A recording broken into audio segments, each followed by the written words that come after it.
Hi, welcome to this week's episode of Fitness Coach's Corner. I'm Frank Nash. And I'm Randi Setterland. Today, we're going to focus on the dynamic warm-up. Hopefully today, we can clarify exactly why we do a dynamic warm-up, what it is, when you should do it, and all the nuances that are into a dynamic warm-up. So Randi, let me ask you, what's a dynamic warm-up? Well, a dynamic warm-up is a terrific way to get your body prepared for more difficult work. It gets your blood pumping, it gets your muscles warm, it gets your joints moving, and it prepares you to perform better during the workout. Talking about a dynamic warm-up, why is it so important and why do we do it? It is really important to help get you warm so that you don't injure yourself during or after your workout, and to just help make you perform better during your workout. So you're saying if I'm going to do strength training, I should really do a warm-up before I squat heavy or lunge heavy or do any heavy pushes? Absolutely, every single time.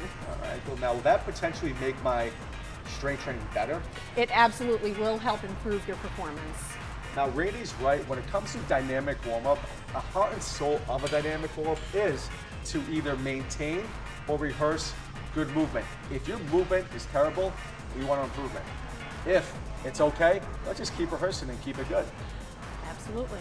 Is the dynamic warm-up for everybody? Absolutely. A dynamic warm-up goes from the professional athlete to your general population before every workout. How often should someone do a dynamic warm-up? A person should spend time before every workout doing their dynamic warm-up. Prepare to succeed. We prescribe dynamic warm-ups.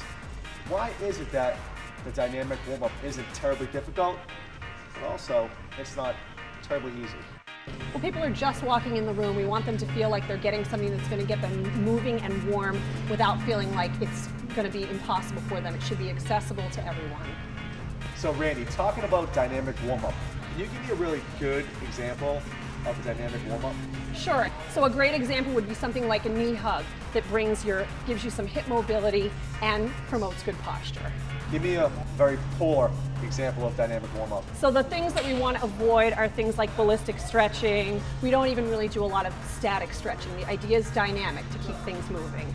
Randi, what do you think the biggest misconception is, or the part that people truly don't understand is? Well, for us, it's definitely getting people moving and to keep the flow going, because they do want to chat and talk with each other and with us. So we just have to kind of keep it going and keep them staying warm. We're a firm believer that the dynamic warm-up is also a mental warm-up too, so we do get a lot of socializing happening within that warm-up as well.